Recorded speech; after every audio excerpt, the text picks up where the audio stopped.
ಏನ್ರಿ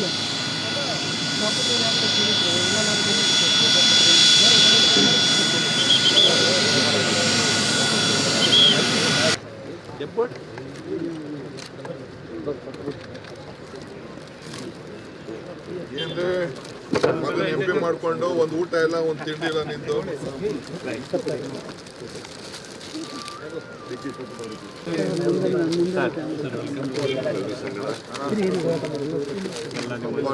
ಪ್ರೆಸಿಡೆಂಟ್ ಆಯ್ತು MLA ಆಯ್ತು ಮಗ MP ಆಯ್ತು ಅದೆಲ್ಲ ಕಾರ್ ಕೇಳಿದ್ದಲ್ಲ ಸೈನ್ ಹಾಕ್ತೀವಿ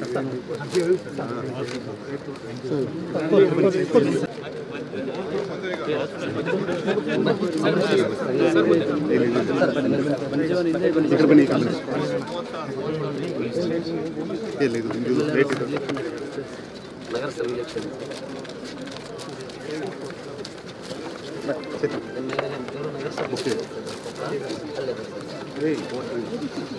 ಛತ್ರ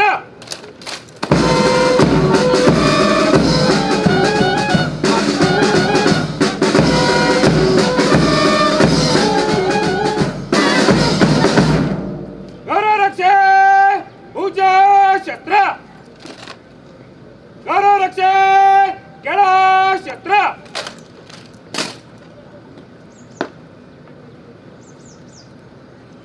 ಆದರೆ ಗೌರವ ರಕ್ಷೆಯು ತಮ್ಮ ಪರೀಕ್ಷಣೆಗೆ ಸಜ್ಜಾಗಿದೆ.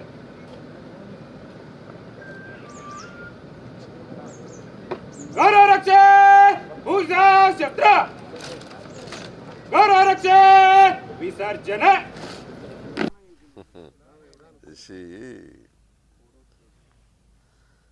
ನಾವು ಯಾವುದನ್ನು ಕೂಡ ಅಭಿವೃದ್ಧಿ ಕೆಲಸದಲ್ಲಿ ರಾಜಕೀಯ ಮಾಡಲ್ಲ. ನಾವು ಏನು ತೀರ್ಮಾನ ತಗೊಂಡ್ರು ಕೂಡ ಜನಪರವಾಗಿ ಮತ್ತು ಜಿಲ್ಲೆ ಪರವಾಗಿ ತಗೊಳ್ತೀವಿ. ಈಗ ನೀವು ಹೇಳಿದ್ದು ಪಾಪ ಸತ್ಯ. ನನಗೆ ಕೊಪ್ಪಳದ ಬಗ್ಗೆ ವಿಶೇಷ ಪ್ರೀತಿ ಇದೆ, ಅದ್ರ ಬಗ್ಗೆ ಎರಡನೇ ಮಾತಿಲ್ಲ. ಕೊಪ್ಪಳ ಜನರಿಗೆ ನ್ಯಾಯ ಕೊಡಿಸ್ತಕ್ಕಂಥ ಪ್ರಯತ್ನವನ್ನು ಮಾಡ್ತೀವಿ. ಅದರಿಂದ ನಿಮ್ಮ ಶಂಕೆ ಏನಿದೆ ಇಲ್ಲ ಅನುಮಾನ, ಆ ಅನುಮಾನಕ್ಕೆ ಯಾವುದೇ ಸಮಸ್ಯೆ ಇಲ್ಲ. ಹೆಸರಿಗೆ ಪ್ರೋತ್ಸಾಹಧನವನ್ನು ಕೊಡಬೇಕು ಮತ್ತು ಬೆಂಬಲ ಖರೀದಿ ಕೇಂದ್ರಗಳನ್ನು ಆರಂಭ ಮಾಡಬೇಕಂತ ರೈತರು ಆಗ್ರಹ ಮಾಡ್ತಾರೆ. ಇಲ್ಲ, ನಾನು ಹೇಳಿದ್ದೀನಿ ಈಗಾಗಲೇ ಕೇಂದ್ರ ಸರ್ಕಾರಕ್ಕೆ ಪತ್ರ ಕೂಡ ಬರೆದಿದ್ದೀನಿ. ಹೆಸರು ಬೆಲೆ ಬಿದ್ದೋಗಿದೆ, ಅದಕ್ಕೆ ಅದನ್ನು ಕೊಂಡ್ಕೊಳ್ಳಿಕ್ಕೆ ನೀವೆಲ್ಲ ಕ್ರಮಗಳನ್ನು ತಗೋಬೇಕು ಅಂತ ಹೇಳಿದ್ದೀನಿ. ಬೇಗ ಮಾಡಬೇಕು ಅಂತಲೇ ಹೇಳಿದ್ದೀನಿ.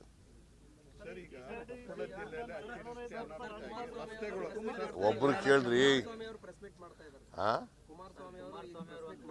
ಏನಂತ ನಿನ್ನೆ ರಾತ್ರಿ ಇಡೀ ನೀವು ಅವ್ರನ್ನ ಹೆಂಗ ಅರೆಸ್ಟ್ ಮಾಡ್ಬೇಕು ಅನ್ನೋದನ್ನೇ ಯೋಚನೆ ಮಾಡಿ ಮನೆಯಲ್ಲಿ ಕೂತು ಪ್ಲಾನ್ ಮಾಡಿ ಯಾವುದೇ ಕಾರಣಕ್ಕೂ ಅರೆಸ್ಟ್ ಮಾಡಕ್ ಆಗಲ್ಲ ಅಂತಂದು ಒಂದು ಮೈನಿಂಗ್ ಸಂಬಂಧಪಟ್ಟಿದ್ದೆಲ್ಲ ನಾನು ಅರೆಸ್ಟ್ ಮಾಡ್ತೀನಿ ಅಂತ ಎಲ್ಲೂ ಹೇಳಿಲ್ಲ. ಈಗ ಅರೆಸ್ಟ್ ಮಾಡಬೇಕಾದಂಥ ಸನ್ನಿವೇಶ ಬಂದರೆ ಅರೆಸ್ಟ್ ಮಾಡ್ತೀವಿ, ಯಾವುದೇ ಮುಲಾಜಿ ಇರೋದಿಲ್ಲ. ಆದರೆ ಅಂಥ ಸನ್ನಿವೇಶ ಏನಿಲ್ಲ. ಈಗ ಕುಮಾರಸ್ವಾಮಿ ಭಯ ಪಟ್ಕೊಬಿಟ್ಟಿದ್ದಾರೆ ಪಾಪ. ಅವ್ರಿಗೆ ಶ್ಯಾಂಕ್ಷನ್ ಕೊಟ್ಬಿಡ್ತಾರೆ ಗವರ್ನರು ಅಂತ ಭಯ ಅವ್ರಿಗೆ. ಯಾಕಂದರೆ ಶ್ಯಾಂಕ್ಷನ್ ನಾವು ಕೇಳಿಲ್ಲ ಅಥವಾ ಖಾಸಗಿಯವ್ರು ಯಾರು ಕೇಳಿಲ್ಲ. ಶ್ಯಾಂಕ್ಷನ್ ಕೇಳಿರೋರು ಯಾರು? ಲೋಕಾಯುಕ್ತದ SIT ಅವರು ಕೇಳಿರ್ತಕ್ಕಂಥದ್ದು. ಅವರು ತನಿಖೆ ಮಾಡಿ ಎವಿಡೆನ್ಸ್ ಕಲೆಕ್ಟ್ ಮಾಡಿ ಆಮೇಲೆ ಕೇಳಿದ್ದಾರೆ. ಅದರ ಅರ್ಥ ಇವ್ರ ಮೇಲೆ ಎವಿಡೆನ್ಸ್ ಇದೆ ಅಂತ. ಅವ್ರು ಹೇಳೋದು ಬಿಟ್ಬಿಡಪ್ಪ, ನೀನು ತನಿಖೆ ಮಾಡಿ ಎವಿಡೆನ್ಸ್ ಇದೆ ಅನ್ನೋದು ಬಿಟ್ಬಿಡೋದ? ತನಿಖೆ ಮಾಡಿ ಎವಿಡೆನ್ಸ್ ಇದೆ, SIT ಆಗಿತ್ತು, ಲೋಕಾಯುಕ್ತವರು ಅವ್ರಿಗೆ ಶ್ಯಾಂಕ್ಷನ್ ಕೊಡಿ ಅಂತ ಕೇಳಿದ್ದಾರೆ. ರಾಜ್ಯಪಾಲರು ಏನು ಮಾಡಿದ್ದಾರೆ?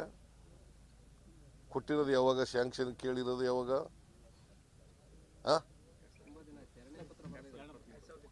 ನಿನ್ನೆ ಸೋಮವಾರ 2ನೇ ಪತ್ರ ಬರೆದಿದ್ದಾರೆ ಅಲ್ವಾ? ಸೊ ರಾಜ್ಯಪಾಲರು ಡಿಸ್ಕ್ರಿಮಿನೇಟ್ ಮಾಡಿದ್ದಾರೆ ಅಲ್ವಾ? ಅಬ್ರಾಹಿಂ ಕೊಟ್ಟಂಥ ಕಂಪ್ಲೇಂಟ್ ಮೇಲೆ ಅವತ್ತೇ ಸುಮಾರು 8-9-10 ಗಂಟೆ ಒಳಗಡೆ ನನಗೆ ಶೋಕಾಸ್ ನೋಟಿಸ್ ರೆಡಿ ಆಯ್ತದೆ. ಇವ್ರ ಕೇಸ್ನಲ್ಲಿ ಯಾಕೆ ಮಾಡಿಲ್ಲ? ನನ್ನ ಕೇಸ್ನಲ್ಲಿ ಯಾವುದೇ ಪೊಲೀಸ್ ಆಫೀಸರ್ ಕೇಳಿಲ್ಲ, ಲೋಕಾಯುಕ್ತ ಕೇಳಿಲ್ಲ, ಪ್ರಿಲಿಮಿನರಿ ತನಿಖೆ ಆಗಿಲ್ಲ, ಆದರೂ ಕೂಡ ಕೊಟ್ಟಿದ್ದಾರೆ. ಇವ್ರ ಕೇಸ್ನಲ್ಲಿ ಲೋಕಾಯುಕ್ತರು ತನಿಖೆ ಮಾಡಿ ನಮಗೆ ಪ್ರಾಸಿಕ್ಯೂಷನ್ಗೆ ಸ್ಯಾಂಕ್ಷನ್ ಕೊಡಿ ಅಂತ ಕೇಳಿಲ್ಲ. ಇದು ಡಿಸ್ಕ್ರಿಮಿನೇಷನ್ ಅಲ್ವಾ? ನಿಮ್ಗೆ ಅನಿಸುತ್ತಾ ಇಲ್ವೋ?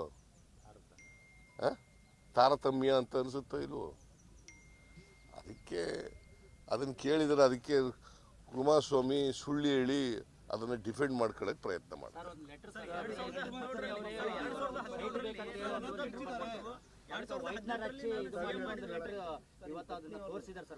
ಯಾವುದು?